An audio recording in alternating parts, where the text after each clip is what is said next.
Bago tayo magsimula sa ating klase ay naayahan mo lahat na magsing kayo para sa ating panalangin at pangunahan ni Ginoong Tungkol. Amen! Magandang araw mga mag-aaral! Bago tayo magsimula ay nais kami ipakilala ang aming sarili. Ako si Angelica Buso. At ako naman si Ginoong Gino Domingo Casini. At ako naman si Binibining Angel ni Albaya Rosa. At ako naman si Binibining Ellen Samargara. At ako naman si Binibining Jeremiah Cadena. At kami ang inyong magiging guro sa araw na ito. Ngayon bago kayo magsiupo ay maaari niyo bang pakiayos ng inyong mga upuan at pakitignan ang inyong paligid kung mayroon bang mga basura na inyong nakikita. At kung mayroon man ay pakipulot ito at pakilagay sa tamang lagayan. Ngayon maaari na kayo umupo.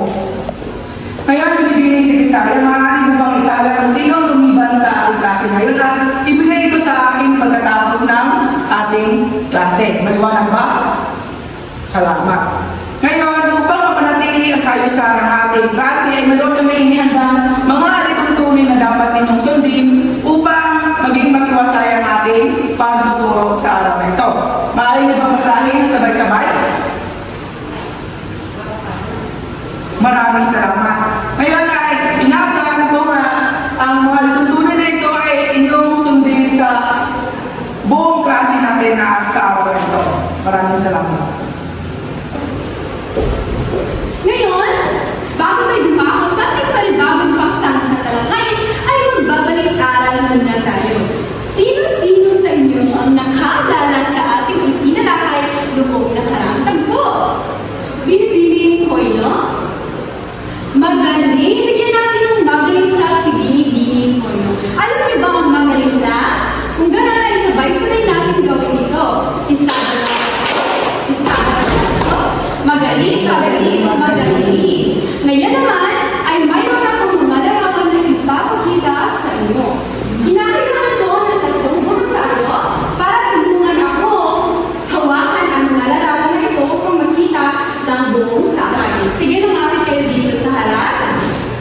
Din ka sa kaliwa, sa gitna at sa kanan. Sa gitna ka. Nais kong hawakan ninyo ito ng mabuti nang sa ganun ay makita ng buong klase. Mga mag-aaral, nais kong obserbahan ninyo ang larawang ipinapakita dito sa harap dahil pagkatapos ay magkakaroon ko ng mga maikling katanungan. Ayan, tingnan na mabuti. Ngayon, ano ang inyong nakukulungan base sa mga larawang inyong nakikita dito sa harap? Binibining Bendanillo. Ayan, nalampakan natin si Binibining Bendanillo sa kanyang sagot. Ngayon, may idea ba kayo kung ano ang ating panibagong paksang tatalakayin Binibining Bornea? Tama, bigyan natin ng magaling club si Binibining Bornea. Isa, dalawa, tatlo. Isa, dalawa, tatlo. Magaling, magaling, magaling. Maraming salamat. Maaari na kayo po.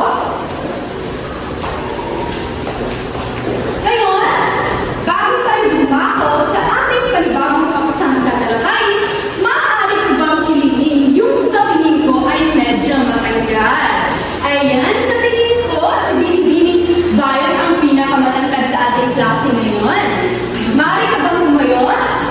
At nais mong alisin mo ang takip dito sa harap. Ayan, harap dito sa harap, maaari mo nang buksan. Maraming salamat. Pagkibasa ng sabay-sabay, pagbuo ng mga technical na kasaysayan sa pagsusuri. Pero bago ang lahat, narito muna ang ating mga layunin. Ginoong bang kaya ibasa? Maraming salamat. Ngayon, ang ating panibagong paksang tatalakayin ay patungkol sa pagbuo ng mga technical na kasaysayan sa pagsusuri. Ngayon, ay may idea ba kayo sa salitang pagsusuri? Binibining Gemaras, maraming salamat. Sabi ng pagsusuri, ito ay tumutukoy sa isang bagay na ating hinahanapan na isang sagot. Ngayon, ay narito ang ating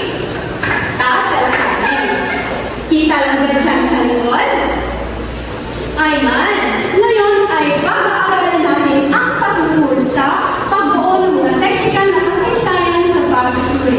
Ngayon ay aalamin natin ang kahulugan at ang kahalagahan nito. Uunahin natin ang kanyang kahalagahan. Ang akdang pangkalilikan ay isa sa mahalagang bahagi ng pag-aaral ng wika at kalilikan. Dahil hindi lamang ito natatapos sa simple lamang pagbabasa o sa ating sariling guro sapagkat ang bawat ito ay naglaman ng mas malalim na mensahe at estruktura na dapat makuha. Intindihan lang ba? Ngayon ay dumako tayo sa kahulugan ng ating paksa ngayong araw. Ito pakibasa ng sabay-sabay. Maraming salamat.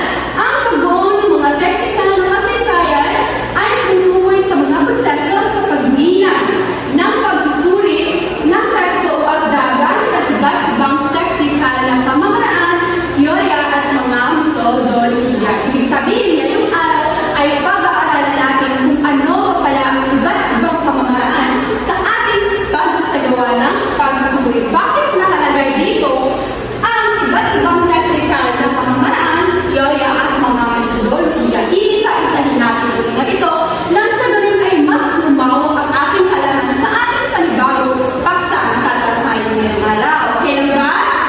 Pag sinabi natin technical na pamamaraan, ito ay tumutukoy sa mga paraan kung paano natin gagawin ang ating isasawang pagsusuri. At narito naman ang teorya. Pag sinabi natin teorya, ito ay tumutukoy sa mga paliwanag o ideya na ating binagamit para mas lumawak pa o para mas maiintindihan pa natin ng malalim ang ating pagsasagawang pagsusuri. At ito naman ang metodolohiya. Pag sinabi ng metodolohiya, ito ay tumutukoy sa mga sistema o sa step-by-step na proseso sa ating pagsasagawa ng pagsusuri. Start na. Ngayon ay dumako naman tayo sa uri ng pagsusuri ng teksto. Mayroon tayong limang pagsusuri ng teksto. Una ay ang formalistiko, sosyologikal, historical at feminista, at panglima ay ang dekonstruksyon. Iisa-isahin natin ang mga ito nang sa ganun ay mas matutukoy natin kung ano ang kaibahan ng isang uri ng pagsusuri. Una ay ang formalistiko. Pakibasa, Ginoong Kaulod.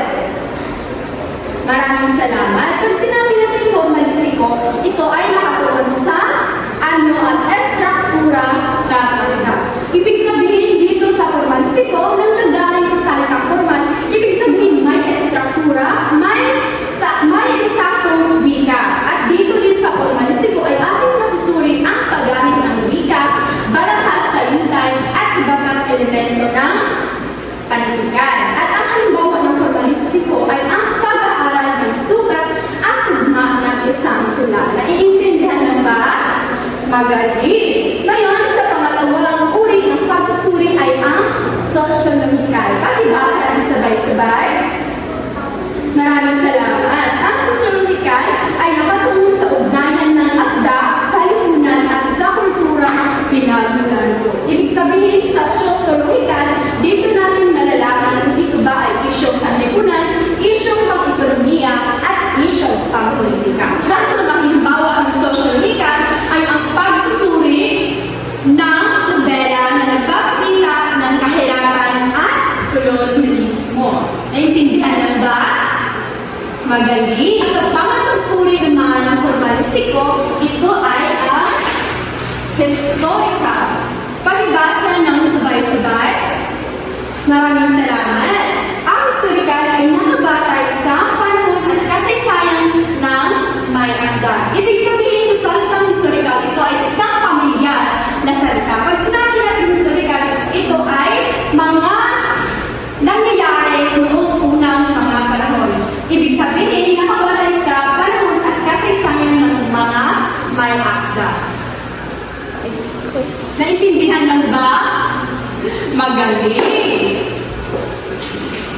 Ngayon ay atin naman tatalakayin ang pang-apat na uri, ang feminista. Maaari yung bang basahin, Binibining Kabuso?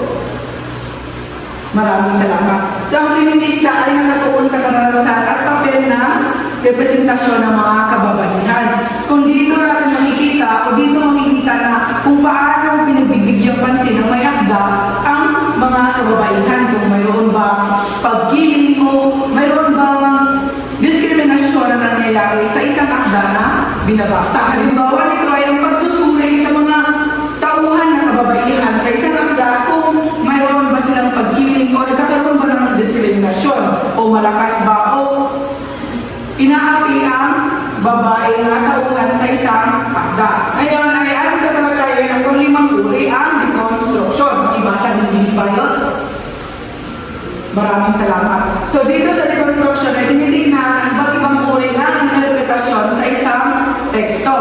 Ang halimbawa nito ay, di ba tayo lahat ay nagbabasa ng isang tula. Ngunit tayo lahat ay may iba't ibang pananaw, may iba't ibang kahulugan at or interpretasyon sa isang tula na ating binabasa. Naiintindihan niyo lang ba kung ano ang 5 uri ng ang 5 uri? Magaling. Ngayon ay tutungo naman tayo sa mga aspetong na tinitignan sa pagsusuri ng may akda. Ang una ay ang nilalaman, estilo, technical na aspeto ng wika, at ang pang-apat ay ang konteksto. Ngayon, una natin tatalakayin ang aspeto na nilalaman o ang content. Pakibasa, Binibining Ginoong Klaso. Maraming salamat. So dito sa nilalaman o content is kung ano ang naisipahayag ng may akda. Dito natin malalaman kung ano ang tema na gusto mong gawin ng may akda sa kanyang nilalaman na kanyang teksto na ginawa. Kung patungkol ba ito sa mga psikolohikal na bagay o sa sosyologikal na nilalaman ng kanyang ginagawa. Kung ano ang kanyang tema sa kanyang teksto na ginagawa. Naiintindihan niyo ba? Magaling. Ngayon, ang pangalawang aspeto naman ay ang estilo o style. Pakibasa, Binibining Diary.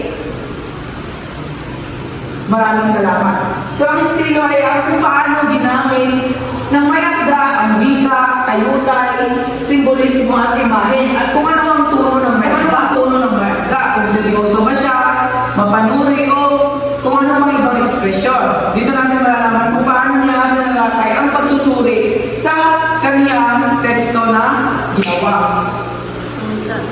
Lala, putol. Naiintindihan niyo lang ba? Ganon.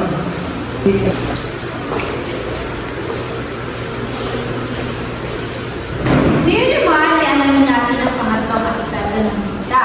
Ito ay ang technical na aspeto ng wika o sa Ingles, technical aspects of language. Sa inyong palagay, kung makarinig kayo ng salitang technical, ano ang inyong mapatay sa isipan?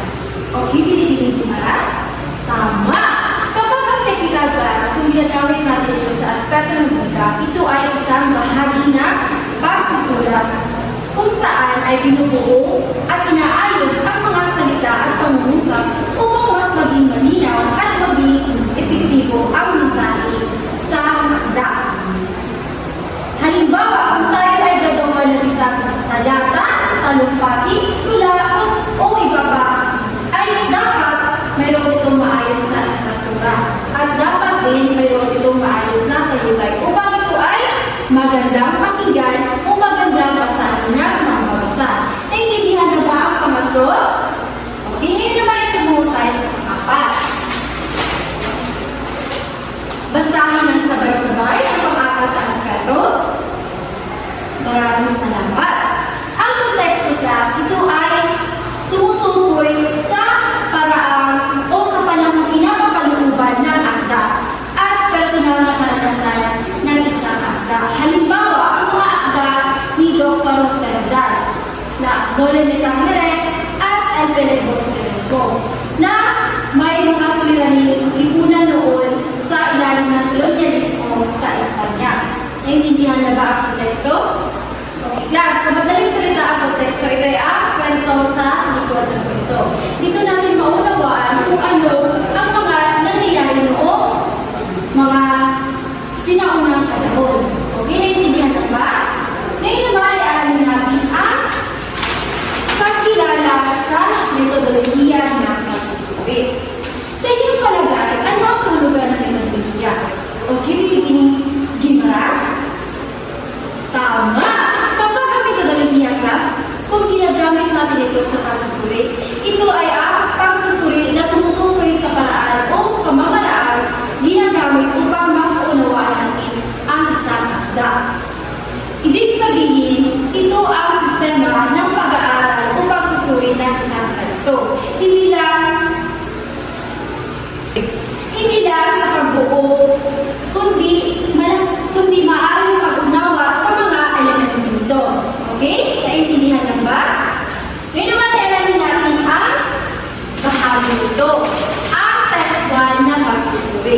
Tay.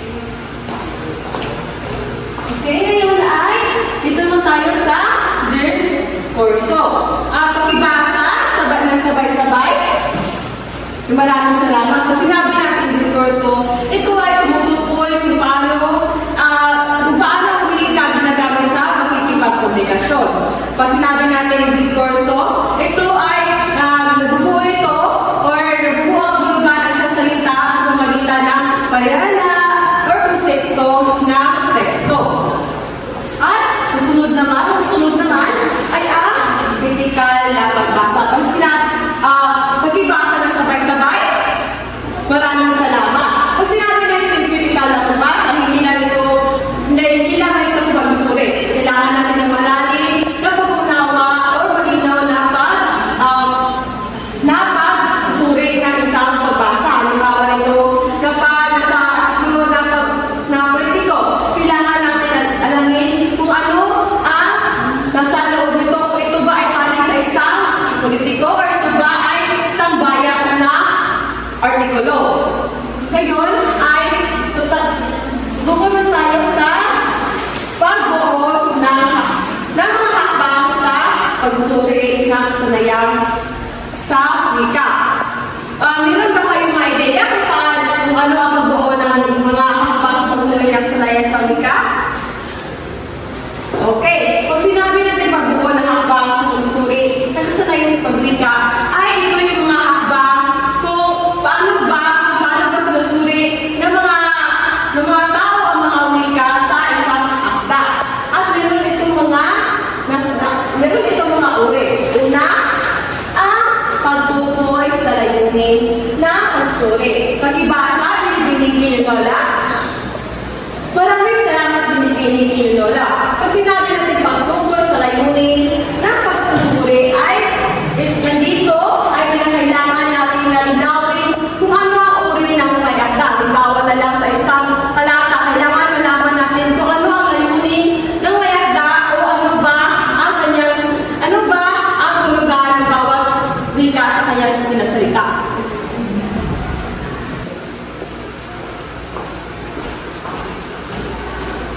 Ngayon, dadako na tayo sa pangalawang hakbang sa pagsusuri ng kasayahan sa wika. Ito ay pagpili ng tekstong susuriin, maaaring makibasa, binibining baloses. Maraming salamat. Dito sa pagpili ng tekstong susuriin ay dapat na ang akma o angkop ang iyong teksto na susuriin sa iyong layunin. Bakit kaya? Bakit sa pagpili ng tekstong susuriin ay dapat na angkop ang iyong layunin sa teksto? Sige, binibining gardolas. Klase na kayo sagot na binibining gardolas? Maaaring pag-iulit? Magaling, class. Napakalaga sa pagpili ng tekstong susuriin na dapat akma o angkop dahil ito ang magbibigay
Ngayon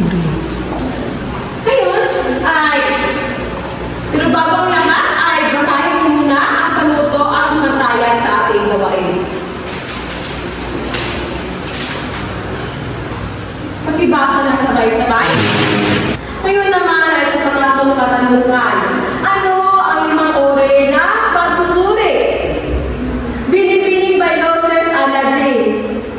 Magaling Binibining Bailoses Anajin. Bigyan natin ng mga linglap sa Binibining Bailoses. Isa, dalawa, tatlo.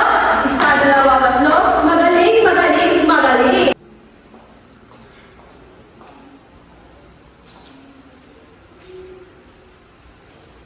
Okay, upang malaman namin kung talagang naunawaan ninyo ang ating tinapay sa araw na ito, ay magkakaroon tayo ng pagsusuli. Handa na ba kayo? Okay, mabuti naman kung gayon. Nasahin ang sabay-sabay ang panuto. Maraming salamat. Naiintindihan lang ba kung ano ang ating panuto?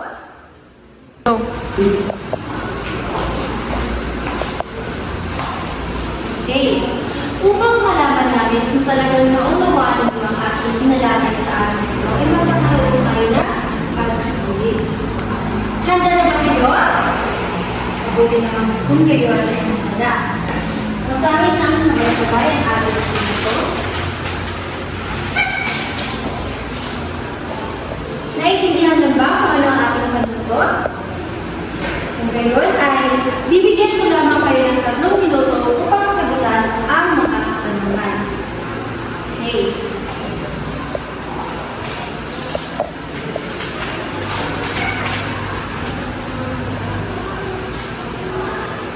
At ngayon ay tapos na ang 3 minuto. Ngayon ay maaari nyo ipasa ang mga papel sa gitna at ipasa dito sa harap. Sa pagbibilang ko na, di ba? Ipasa sa gitna, 1, 2, 3, 4, 5. Okay, lahat ng papel na nandito na sa harapan. Para sa inyong pagdahalo,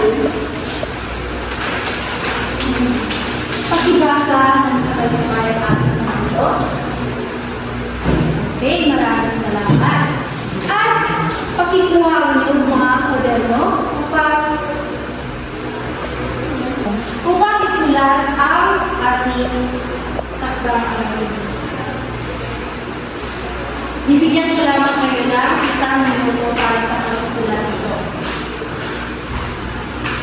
Tapos na bang lahat? Mabuti naman kung kayo ay tapos na. Sa tingin ko ay dito nagtatapos ang ating klase. Paalam sa lahat at maraming salamat.